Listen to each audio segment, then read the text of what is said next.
Everyone, welcome back to our channel. Today, I'm sharing an extraordinary story that will truly make you think about life and what might lie beyond. It's part 1 of the near-death experience of Günter Wagner when he almost dies from a head injury, and it's a story that's both deeply personal and incredibly powerful. His experience is one that defies explanation. He found himself on the brink of death, and what he encountered during that time is something that changed his life forever. Though Günter isn't here to share his story in person, we are honored to bring his journey to you. So, let's dive in and explore what Günter saw, felt, and learned when he crossed over to the other side and came back to tell the tale. I do not know exactly how old I was when I had this experience, but everything happened in our new home, so I must have been 11 years old, at least. On that day I left my flat on the first floor when, all of a sudden, I heard a voice behind me. I quickly turned around, but there was nobody. I cannot recall the exact words, but the voice said, in effect, that the quality of my world that I knew of was nothing compared to the one that he would be able to show me. Nonsense, I said to myself and started to run down the stairs to the basement in a boisterous and cheerful way. There were only a few steps left when I jumped up high, knocking my head against the ceiling. The impact of this blow sent me down on my knees and I quickly passed out. I fell into a deep blackness.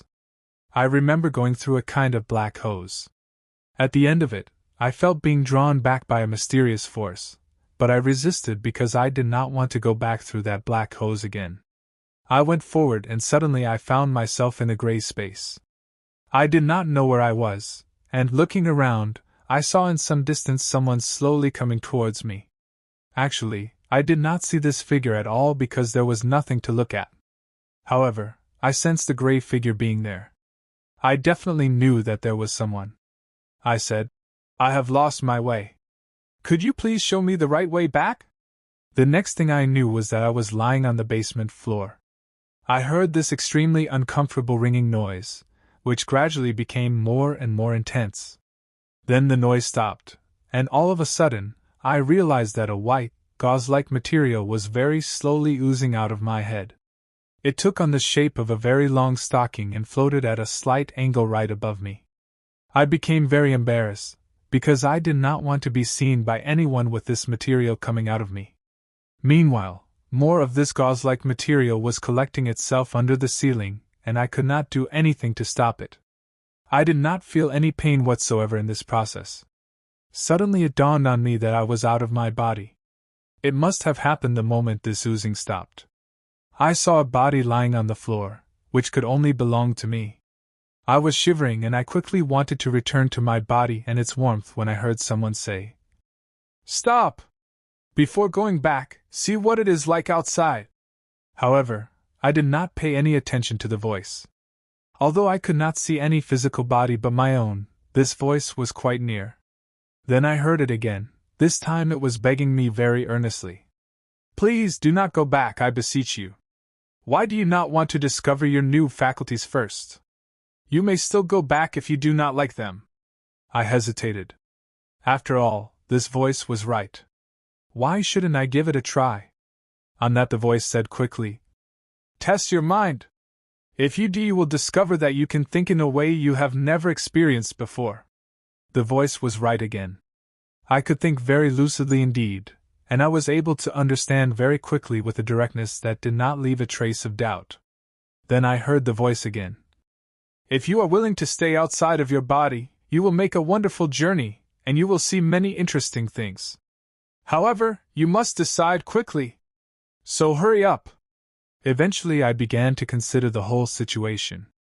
It was really up to me whether I wanted to return to my body and live the life on earth with all its limitations and with all its joy, or to stay outside in this condition of clear thinking. The voice again urged me to hurry up and to tell him whether I had made up my mind. I gave in. I decided to stay outside, and I instantly realized that my body had to die, meaning total destruction by decay. I thought to myself, "How sad for my mother!" As for me, I did not feel any regrets, because my body was now only a wrapper to me, a burden of which I freed myself the moment I had decided to stay outside. Presently I realized that I was able to move freely about in a way I had never experienced before. I was floating right through the walls of our house. I saw my mother in front of the kitchen stove cooking a meal, and up into the sky. In the distance, I saw a great shining ball, which was the sun. I felt irresistibly attracted to it by its brightness, and I wanted to go right into it.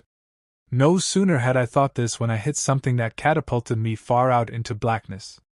I tried once more, but it all happened again. I quickly learned that there had to be an invisible barrier that I could only approach but not overcome. I had another go, and this time I stopped right in front of this barrier in order to watch the sun, which was now shining in a reddish glow. Its size was relatively small because I had to look at it from a distance, which was determined by this invisible barrier. Nevertheless, the reddish glow of the sun did not satisfy me at all. Suddenly the voice said, "There are more lights!" As I was looking around, I saw in the distance a multitude of other lights, which shone much brighter than the earth's sun. I wanted to be with those lights. Although they were far, far away, I could reach them in an instant. However, each individual light had its own effective barrier that knocked me off into the blackness again every time I tried to approach it. Getting in contact with these barriers was very unpleasant, because every time I touched them, my whole being was violently shaken. All of a sudden, the voice said, "Look for a single, bright light and approach it slowly."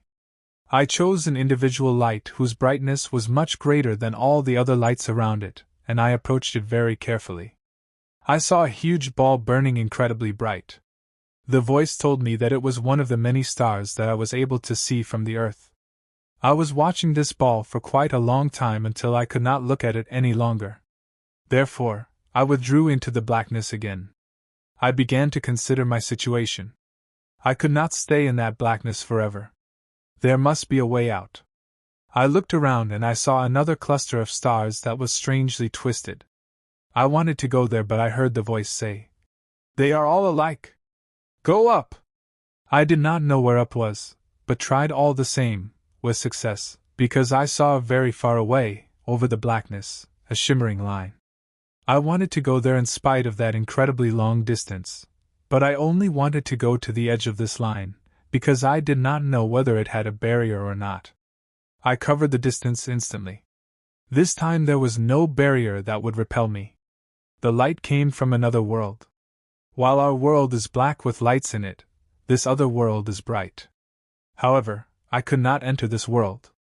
I was moving around in every direction trying to figure out a passageway to this world. I soon realized that there was only one possibility: hurling myself down this black abyss that lay right in front of me. I hesitated. I did not have the courage to jump. But suddenly, I heard the voice again. "There is no other way. You will have to jump. Jump! Jump!" Then I jumped. I do not know what happened next, but I do remember very vividly that I suddenly found myself moving at a tremendous speed through a tunnel of blackness. I had entered this tunnel headfirst. My whole being was in a kind of a cylinder or pipe, and I shot through this tunnel like a capsule in the tubes of a pneumatic post. I was moving faster and faster, until I was ejected far into this new universe. The blackness was instantly substituted by a sort of dim brightness, if I may say so. I tumbled over myself several times very vehemently until I felt being slowed down by this new world. I remember thinking, "Why are they treating me so rough?" I felt this new world closing in on while simultaneously the old world was retreating until I was completely taken up by this new world. While being ejected, I heard the voice shout at me, "This is your world. You do not belong to us. You have to remain in this world. Don't you ever try to come back." I turned around and I saw a piece of the black world, which I must have trailed behind me while being ejected, withdraw to the opening where it was finally sucked up. The moment the old world was shut out, I was immediately taken up by the new one, so much so that I was thoroughly convinced that I could only further exist in this new world. I had no choice anyway. The black world was gone. I was now an inseparable part of this new world. I thought to myself, "This scoundrel of a voice! He has betrayed me by forcing me into this world. There is no way back. This is final. Hopefully, I will be able to breathe and not suffocate to death. Therefore, I tried to breathe, but I soon found out that no breathing was necessary. I simply could exist. As long as I was in the black world, I had never thought about breathing. As I said earlier, everything around me was dimly bright. Although it was bright, I could not see clearly. The impact of the finality of the condition I was in was overwhelming. Although I felt being part of this new world, I did not know anything about it. I felt utterly alone, betrayed, very tiny and insignificant. No other soul far and wide. I started wailing about my situation. I did not know what to do. I felt very miserable. All right, I was able to move freely wherever I wanted to go. However, where should I go? No one was there. No one. Nevertheless, there were voices very far away. In fact, I heard two voices. I hope this story has resonated with you as much as it did with me. If it did, be sure to leave a comment below. I'd love to hear your thoughts, experiences, or any questions you might have. And if you found this video meaningful, don't forget to like, share, and subscribe for more content like this. Thank you for spending this time with me today, and remember, sometimes the most profound insights come from the stories we least expect. Until next time, take care and stay curious.